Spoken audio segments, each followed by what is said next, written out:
معانا النهاردة كفتة الفراخ الرهيبة، حرفيا خطيرة وطعمها يمكن احلى من كفتة الحاتي كمان. جربيها ومش هتندمي، والمكونات اقتصادية وعلى قد ايدينا.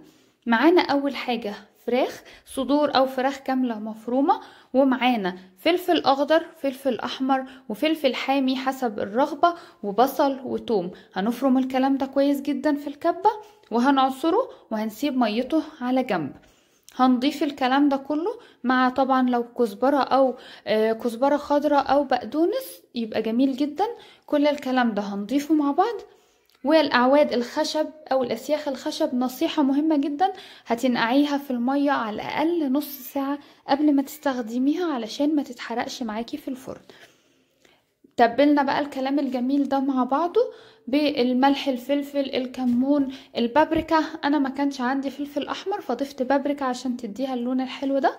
وهتضيفي 7 بهارات لو عندك كفتة فراخ او كفتة لو سوري بهارات الكفتة او بهارات الفراخ هتضيفي. وهنعمل الكلام بقى الحلو ده كده. معانا بقى المية اللي شلناها على جنب، هنبل ايدينا وهنبتدي ان احنا نحط الكفتة او نصبعها كده على الاسياخ دي بالشكل اللي تحبيه. عايزة تزجزجيها باي شكل تحبيه. هنبتدي بقى في صينية فيها ورق زبدة، او لو مفيش ورق زبدة ممكن تدهنيها زيت. وهتبتدي تحطي بقى الكمية اللي معاكي كلها في الصينية، وهنبل زي ما قلنا ايدينا كده واحنا بنعمل بالمية اللي احنا سبناها، مية البصل والفلفل والثوم. وطبعا تبلناها كمان، يعني المية كمان تبلناها. وهندخل بقى الكلام ده الفرن بعد ما تتبل، يعني اقل حاجة نص ساعة ساعة ساعتين. لو بيتيها ليلة كاملة تبقى كمان اجمل واجمل. هنبتدي تاخد وش، كل ما تاخد وش هنطلع وهندهنها بالكلام ده.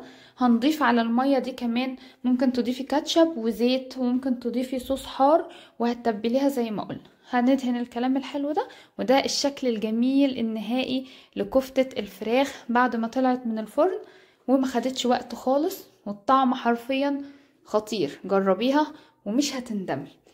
لو عجبكم الفيديو وعجبتكم الوصفة ما تنسوناش بلايك وشير وسبسكرايب للقناة. اما السمبوسة الرهيبة دي فاحنا عاملينها بحشوة فراخ بالخضار حلوة قوي، هتلاقوها في فيديو تاني هسيبه لكم في صندوق الوصف. شايفين الكفتة قد ايه من جوه طرية، وقد ايه الواخدة لون حلو قوي، وحرفيا طعمها رهيب. جربيها ومش هتندمي.